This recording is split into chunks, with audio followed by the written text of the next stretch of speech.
Hi, ಎಲ್ಲರೂ ನಮಸ್ಕಾರ. ನಾನು ನಿಮ್ಮ ಕೋಚ್ ಹರ್ಷ. ಇವತ್ತು ಒಂದು ಕಾನ್ಸೆಪ್ಟ್ ಏನಂದರೆ, what is the purpose of mind? ನಮ್ಮ ಮನಸ್ಸಿನ ಒಂದು ಯೂಸ್ ಏನು ಅಂದರೆ, ಲೈಕ್ ಎಕ್ಸಿಸ್ಟೆನ್ಸ್ ಇರಬೇಕಂದ್ರೆ ನಮ್ಮ ಮೈಂಡಿಗೆ ಅದ್ರದ್ದೇನು ಪರ್ಪಸ್ಸು, ಉದ್ದೇಶ ಏನು ಅಂತ ಹೇಳಿ ಒಂದು ಚಿಕ್ಕ ಥಾಟ್ ಶೇರ್ ಮಾಡೋಣ ಅಂದ್ಕೊಂಡಿದ್ದೀನಿ. ಇದೇನೆಂದರೆ, ಒಂದು ಸ್ಕ್ರಿಪ್ಚರಲ್ ರೆಫರೆನ್ಸ್ ಅಥವಾ ನಮ್ಮ cultural story reference ತಗೋಬೇಕಂದ್ರೆ Mahabharata is the best thing.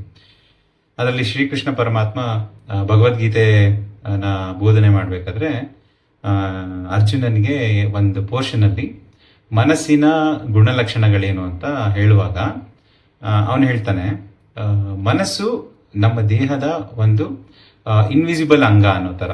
Okay, it's just an extension. ಅದು ಯಾರು ಕಾಣಿಸದೇ ಇರೋವಂಥ ಒಂದು ಅಂಗ. Okay, but it is the most powerful organ of human body or human existence. So ಅದನ್ನು ಹೆಂಗೆ ಒಂದು ಎಕ್ಸಾಂಪಲಲ್ಲಿ ಕಂಪೇರ್ ಮಾಡ್ತಾನೆ ಅಂತ ಹೇಳಿದ್ರೆ, ಒಂದು ರಥ, ಆ ರಥದಲ್ಲಿ ನಾವು ಏನೆಲ್ಲ ಇರುತ್ತೆ ಅಂತ ನೋಡಿದ್ರೆ, ಒಂದು 5 ಕುದುರೆ ಇರುತ್ತೆ.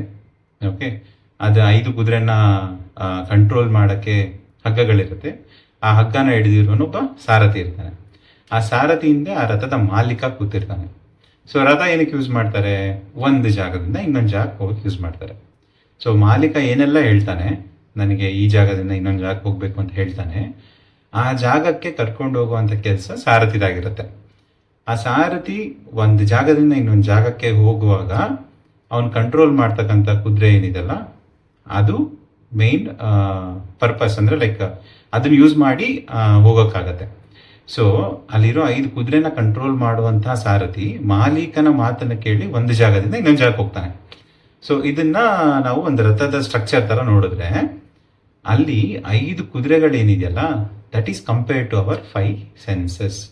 ಸೊ ನಾವು ನಮ್ಮ ಸುತ್ತಮುತ್ತ ಇರೋ ಎನ್ವೈರ್ಮೆಂಟಲ್ಲಿ ಏನೆಲ್ಲ ಅಬ್ಸರ್ವ್ ಮಾಡ್ತೀವಿ, ನೋಡ್ತೀವಿ, ಕೇಳ್ತೀವಿ, ಅನುಭವ ಪಡ್ತೀವಿ, ಅದೆಲ್ಲದನ್ನು ಕೂಡ ನಾವು ಎಲ್ಲಿಂದ ಎಕ್ಸ್ಪೀರಿಯನ್ಸ್ ಮಾಡ್ತೀವಿ? With our sense organs. Correct, ಪಂಚ ಇಂದ್ರಿಯ ಅಂತ ಹೇಳ್ತಾರಲ್ಲ ಅದು. ಸೊ ಅದನ್ನೆಲ್ಲದನ್ನು ಹಿಡಿದಿಟ್ಕೊಂಡಿರೋದು ಯಾರು? ಮನಸ್ಸು, ಬುದ್ಧಿ. ಕರೆಕ್ಟ್. ಸೊ ನಮ್ಮ ಮೈಂಡ್ ಇದೆಯಲ್ಲ, ದಟ್ ಈಸ್ ಕಾಲ್ಡ್ ಸಾರಥಿ. ಈಗ ಹಂಗಾದ್ರೆ ಹಿಂದೆ ಕೂತಿದ್ದಾನಲ್ಲ ಮಾಲೀಕ, ಅವನು ಯಾರು? ದಟ್ ಈಸ್ ಅವರ್ ಕಾನ್ಷಿಯಸ್ನೆಸ್ ಅಥವಾ ಆತ್ಮ ಅಂತ ಹೇಳ್ತಾರೆ, ಸೋಲ್ ಅಂತ ಹೇಳ್ತಾರೆ, ಸೊ ಅವೇರ್ನೆಸ್ ಅಂತ ಹೇಳ್ತಾರೆ. So that is nothing but God. ನಾವೇನಂದ್ರೆ, ಮಾಲೀಕ ಏನು ಹೇಳ್ತಾನೆ ಅದನ್ನ ಒಬ್ಬ ಸಾರಥಿ ಫಾಲೋ ಮಾಡಿದಾಗ ಆ ಎಂಟೈರ್ ಚಾರಿಯಟಿಗೆ ಒಂದು ಪರ್ಪಸ್ ಇದೆ. ದ ಎಂಟೈರ್ ಲೈಫ್ ಒಂದು ಪರ್ಪಸ್ ಬರೋದು ಯಾವಾಗ ಅಂತ ಅಂದರೆ, when our consciousness is giving some goal to the mind. ಅಂದರೆ ನಮ್ಮ ಅವೇರ್ನೆಸ್ ಇಂದ ಒಂದು ಈ ಥರದ ಒಂದು ಕೆಲಸ ಆಗಬೇಕು ಅಂತ ನಮ್ಮ ಮೈಂಡಿಗೆ ನಾವು ಡೈರೆಕ್ಷನ್ ಕೊಟ್ಟಾಗ, ಆ ಮೈಂಡ್ ಶತಾಯ ಗತಾಯ ಅದನ್ನು ಪಡ್ಕೊಳ್ಳುತ್ತೆ. ಅಷ್ಟು ಪವರ್ಫುಲ್ ಮೈಂಡ್. ಬಿಕಾಸ್ ಅದು ಯಾವಾಗಲೂ ಗೋಲ್ ಓರಿಯೆಂಟೆಡ್. ಒಂದು ವಿಷಯ ಅದಕ್ಕೆ ಕೊಟ್ಬಿಟ್ರೆ ಮೈಂಡ್ಗೆ, ಅದನ್ನು ಕಂಪ್ಲೀಟ್ ಮಾಡೋ ತನಕ ಇಟ್ ವಿಲ್ ನಾಟ್ ರೆಸ್ಟ್. ಅಷ್ಟು ಫೋಕಸ್ಡಾಗಿ ವರ್ಕ್ ಮಾಡುತ್ತೆ. It can harness all the senses. ನಮ್ಗೇನು ಸೆನ್ಸ್ ಆರ್ಗನ್ಸ್ ಇದೆ ಅದಷ್ಟು ಒಂದೇ ಯೂನಿಡೈರೆಕ್ಷನಲ್ ಆಗಿ ಫೋಕಸ್ ಮಾಡಿ it can get the results. ಆದರೆ ನಾವೇನು ಮಾಡ್ತಾ ಇದ್ದೀವಿ ಅಂದರೆ, ರಥ ಹತ್ತಿ ಕುತ್ಕೊಂಡಿದ್ದೀವಿ, ನಾವು ಹೇಳ್ತಾನೆ ಇಲ್ಲ ಸಾರಥಿಗೆ ಎಲ್ಲಿ ಹೋಗ್ಬೇಕು ಅಂತೇಳಿ. ಸೊ ಅವಾಗ ಏನು ಮಾಡ್ತಾನೆ ಸಾರಥಿಗೆ? ಏನು ಇನ್ಸ್ಟ್ರಕ್ಷನ್ಸ್ ಇಲ್ಲ. ಕುದುರೆಗಳೆಲ್ಲ ಗೊತ್ತು, ಸೆನ್ಸಸ್. ನಮ್ಗೆ ಏನೆಲ್ಲ ಖುಷಿ ಅನಿಸುತ್ತೆ, ಎಂಜಾಯ್ಮೆಂಟ್ ಅನಿಸುತ್ತೆ ಆ ಮೂಮೆಂಟಿಗೆ, ಅಂಥ ಕಡೆ ಅದು ಓಡ್ತಾ ಹೋಗ್ತಾ ಇರುತ್ತೆ. ಅದರಿಂದ ಮನಸ್ಸು ಕೂಡ ಹೋಗ್ತಾ ಇರುತ್ತೆ. ಆ ಹಿಂದೆ ಕೂತಿರೋ ಮಾಲೀಕ ಅನ್ಕಾನ್ಷಿಯಸ್ ಆಗಿ ಆ ಲೈಫ್ ಅನ್ನೋ ಒಂದು ಬ್ಯೂಟಿಫುಲ್ ಜರ್ನಿನ ಕಳೆದು ಬಿಡ್ತಾನೆ. ಸೊ ಇಲ್ಲಿ ಬೇಕಾಗಿರೋಂಥದ್ದು ಏನಂದರೆ, ಈ ಎಕ್ಸಾಂಪಲಿನ ಒಂದು ಬ್ಯೂಟಿಫುಲ್ ಅವೇರ್ನೆಸ್ ಜನಕ್ಕೆ ಬರಬೇಕು. ಹೌದು, ಲೈಫ್ ಹ್ಯಾಸ್ ಎ ಪರ್ಪಸ್. ಅದೇನು ದೊಡ್ಡದು ಚಿಕ್ಕದು ಅಂತ ಏನಿರಲ್ಲ. There is something called intuition. ಕೆಲವು ವಿಷಯ ನಮಗೆ ಮಾಡುವಾಗ ಏನೋ ಒಂದು ಖುಷಿ ಸಿಗುತ್ತೆ. ಆ ಖುಷಿನ ನಾವು ಬೆನ್ನತ್ತಿ ಹೊರಟಾಗ it adds meaning to our life. So ಅಷ್ಟೇ, ಅದು ಪರ್ಸ್ನಲ್ ಲೈಫ್ ಆಗಿರಲಿ, ಪ್ರೊಫೆಷ್ನಲ್ ಆಗಿರಲಿ, ಅಲ್ಲಿ ಎರಡರಲ್ಲೂ ಪಾರ್ಟಿಸಿಪೇಟ್ ಮಾಡೋದು ಯಾರು? ಒಬ್ಬ ವ್ಯಕ್ತಿನೇ. So there is only one owner for that chariot ಅಲ್ವಾ? ಒಬ್ಬನೇ ಮಾಲೀಕ. ಸೊ ಅವ್ನಿಗೆ ಏನೆಲ್ಲ ಇಷ್ಟ, ಅವ್ನಿಗೇನೆಲ್ಲ ಬೇಕು ಅಂತ ಹೇಳೋದೇ ಅವನ ಕೆಲಸ. ಮನಸ್ಸು ಅದನ್ನು ಅವನಿಗೆ ತಲುಪಿಸೋದ್ರಲ್ಲಿ 100% ಎಫರ್ಟ್ ಆಗಿ ಸಕ್ಸಸ್ ಆಗೇ ಆಗುತ್ತೆ. ಅದಕ್ಕೆ ಆ ಮನಸ್ಸನ್ನ ಕಂಟ್ರೋಲ್ ಮಾಡೋಕ್ಕೆ 2 ಮೆಥಡ್ ಹೇಳಿರೋದು ಶ್ರೀಕೃಷ್ಣ ಪರಮಾತ್ಮ. ಏನು? ಒಂದು ಅಭ್ಯಾಸ, ಇನ್ನೊಂದು ವೈರಾಗ್ಯ.